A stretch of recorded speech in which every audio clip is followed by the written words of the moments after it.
Ministerio Palabras de Vida Eterna, ministrando fe y esperanza en el Señor Jesucristo.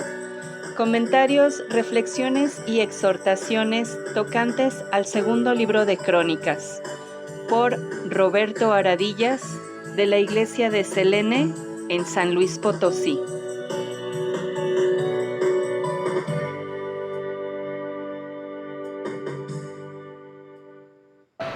Dios les bendiga, hermanas. Siguiendo con nuestra lectura en Segunda de Crónicas, vimos que al final del capítulo 7, después de la dedicación, se apareció Jehová a Salomón para decirle que había escuchado sus plegarias. Renovó el pacto davídico, pero también le advirtió solemnemente sobre las consecuencias de la desobediencia. Si Salomón y sus hijos se alejaban de Dios, quedaría sin efecto todo lo que Dios le había prometido. Israel sería cortado de la faz de la tierra y el templo llegaría a ser espanto para todos los que lo vieran. Las palabras dichas a Salomón se cumplieron al pie de la letra. Más adelante vamos a estar viendo en este libro que así fue. ¿Por qué Dios le hace esta advertencia en este momento? ¿Por qué después de una gran victoria, se podría decir? ¿Por qué después de algo tan grande que hizo el rey Salomón y que le dedicó al templo? Podemos ver a lo largo de la historia de la palabra o a lo largo de la historia de la vida cristiana en cuanto a sus grandes siervos, que son tentados fuertemente después de haber logrado grandes cosas para la causa de Dios. A veces velan menos en tales circunstancias y están más propensos a satisfacer sus propios deseos. Dios en su misericordia obra para ayudar a sus hijos en los momentos de tentación.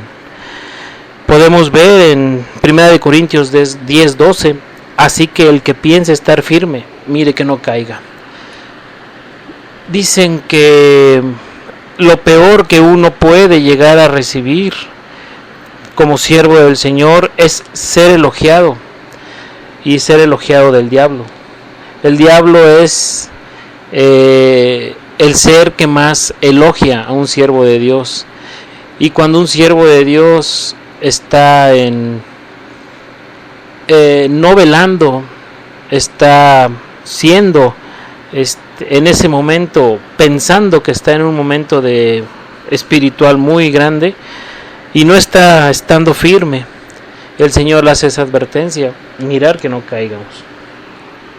Lo que podemos ver en el capítulo 8 y capítulo 9 de Segunda de Crónicas es todo lo que hizo el rey Salomón. Construcciones, construyó ciudades, se hizo de mucho oro, se hizo de muchas piedras preciosas, se da el lujo hasta de despreciar la plata, que no era de mucho anhelo, a él no les gustaba mucho la plata en ese entonces.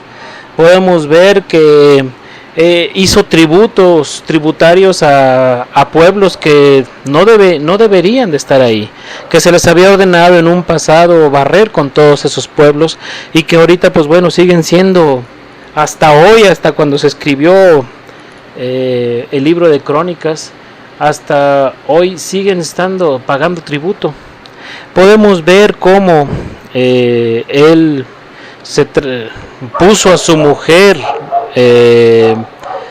la hija del faraón, en su casa y la sacó de la casa de David para que no pudiera estar en esa casa. También podemos ver en el capítulo 9 cómo la reina de Seba viajó tantos kilómetros, días, para poder ir a verlo, porque tenía una fama muy grande.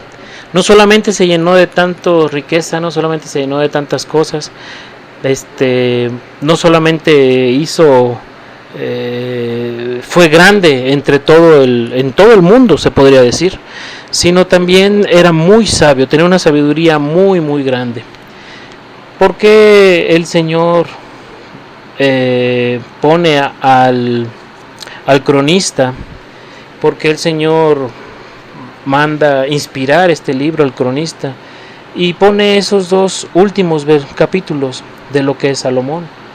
Al último podemos ver en el capítulo 9, en el versículo 29, los demás de los hechos de Salomón, primeros y postreros, ¿No están todo escrito en los libros de Natán, profeta, y en la profecía de Ahías, silonita, y en las profecías de Vidente, ido contra Jeroboam, hijo de Nabat? Y reinó Salomón en Jerusalén sobre todo Israel 40 años, y durmió Salomón con sus padres, y sepultáronlo en la ciudad de David su padre, y reinó en su lugar Roboam su hijo. Cuando los interlocutores, cuando los escritores, cuando los predicadores, cuando los que escriben algunos bosquejos de este libro, o tanto de este como el de lo que aparece en la historia de Primera de Reyes en referente al rey Salomón, hablan de la decadencia. Si nosotros leyéramos solamente Segundo de Crónicas, el 8 y el 9, veríamos pues cuál decadencia. Vimos a un rey Salomón tan grande, tan fuerte, tan rico, tan sabio, y murió. Entonces podemos ver que él hizo un programa de construcción que, además del templo, Salomón construyó un magnífico palacio para sí mismo y una gran cantidad de obras públicas. También habla de que Salomón llevó a cabo un extenso programa de construcción de caminos, de ciudades fortificadas, donde se mantenían las guarniciones, y de ciudades de almacenamiento para propósitos administrativos. Salomón y el comercio, también podemos ver que Salomón era un hábil comerciante, que sabía bien cómo aprovechar la situación estratégica de su país, que era un verdadero puente entre Egipto y Asia. Controlaba las principales rutas caravaneras que unían a estas ricas regiones, una fuente de riqueza para Salomón, animado por el ejemplo de los navegantes fenicios, y construyó una flota de naves que traficaban desde el sudoeste de Arabia y hasta la costa africana de Etiopía. ¿Qué más? Salomón importaba caballos de Cilicia, de los eteos, y costosos carros de combate de Egipto. Habla también de que él ponía rentas, y los tributos, como hemos visto, de Salomón serían aumentados por las numerosas caravanas empleadas en el comercio para las especies procedentes del sur. En cambio, el floreciente comercio con las naciones paganas trajo consigo la introducción de muchos males que tenderían a corromper a Israel.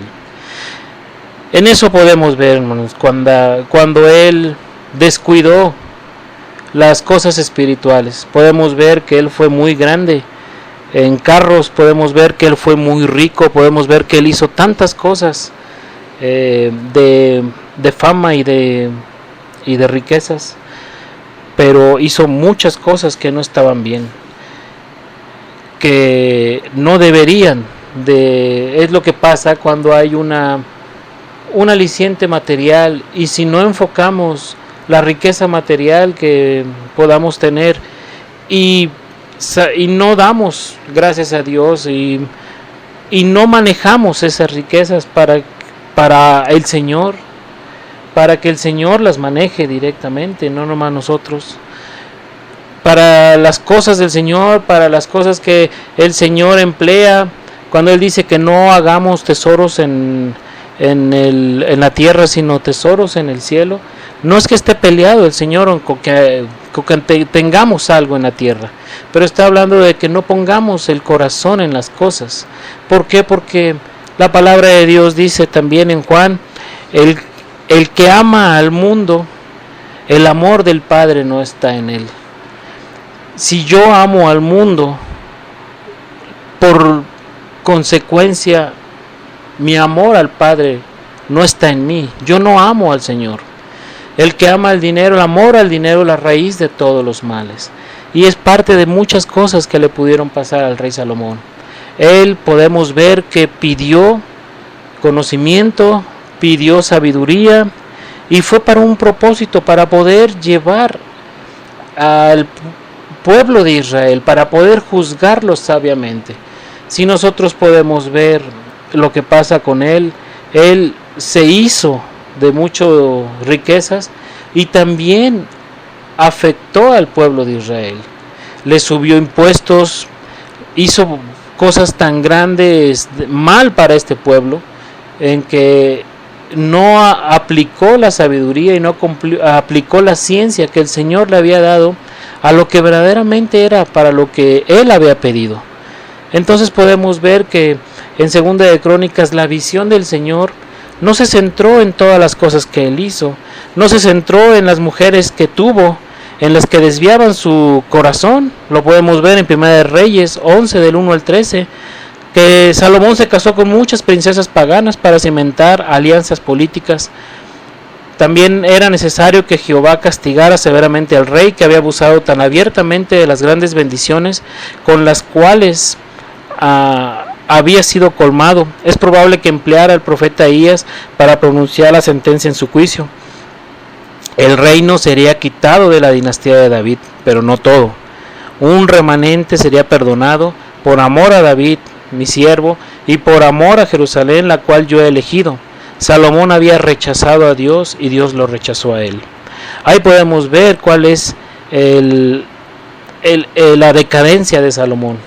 Podemos ver también que el materialismo y el egoísmo de Salomón y el orgullo de él, en el que todos lo alababan, todos decían que era que tenía una gran sabiduría, y que las mismas otras decían que Dios le dio esa sabiduría. Pero ya no podemos ver a lo largo de la historia que él daba gracias al Señor por eso. Él ya no sacrificaba al Señor holocaustos. Ya lo que hacía él inclusive era ofrecer sacrificios a los Baales. Entonces eso fue la decadencia del rey Salomón.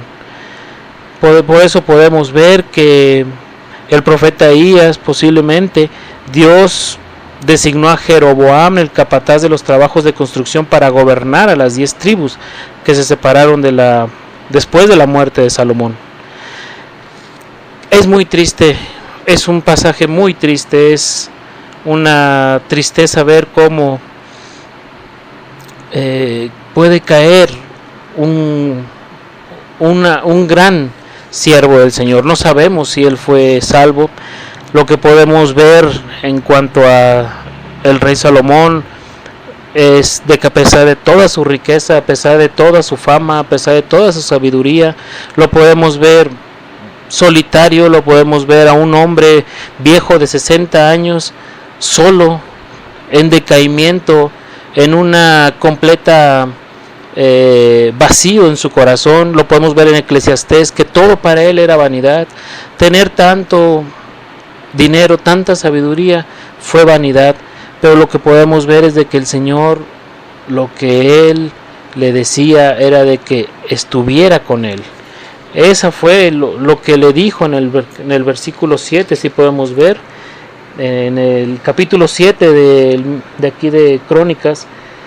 Mas si vosotros, en el 19, mas si vosotros os volviereis y dejareis mis estatutos y mis preceptos que os he propuesto, y fuereis y sirviereis a dioses ajenos y los adorareis, yo los arrancaré de mi tierra que les he dado.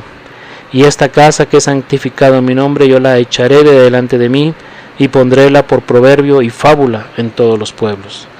Como he dicho, hermanas, como dice la palabra, las cosas que antes fueron escritas para nuestra enseñanza fueron escritas. Hay otra parte de la escritura que dice que todas las cosas que fueron escritas para nuestra admonición, para nuestra prevención, para que estemos atentos, fueron escritas. No solamente es para nuestra enseñanza, pero sí también es para una advertencia. Es una advertencia todo lo que pasa. Es tan triste dejar al Señor tu Dios, es tan fuerte dejar al Señor tu Dios. Hermanas, no nos alejemos del Señor. Primero, después de un gran victoria espiritual, es cuando más se puede uno ser atacado. Después de una gran conversión es cuando uno puede ser atacado. Después de una gran predicación, después de una gran enseñanza, después de algo grande en que nosotros pudiéramos alzarnos y decir: gracias por esta palabra que di, gracias por esta enseñanza que di, gracias porque llevo a mi familia bien en el Señor, es cuando más atacados podemos ser. es cuando el Señor dice y nos prevé: no te olvides de mí, no adoréis otras cosas, no te hagas de adoración de cosas que no te van a traer nada bueno a tu vida espiritual. Lo más importante, hermanas, no es lo que nosotros podamos hacer en esta vida. No, para el Señor no tiene validez. Para el Señor no le importa si uno logra ser un gran médico, un gran ingeniero, un gran padre de familia, un gran esposo en lo material, una persona que provee, una persona que lleve a su familia a algún lugar. Para lo que le interesa es cómo llevamos nuestra vida espiritual, qué relación tengo mi vida espiritual con Él. Y ahí hay consecuencias, y las consecuencias espirituales son más fuertes que una consecuencia física. No es bueno, y lo que nos enseña es de que si alguien tan sabio, tan grande, puede caer tan bajo, lo mismo nos puede pasar a nosotros. Miremos que estemos fuertes, estemos firmes, como dice la palabra: el que piense estar fuerte, mire que no caiga. Cuidemos nuestra salvación, como dice la palabra, con temor y temblor. Dios las bendiga, hermanas.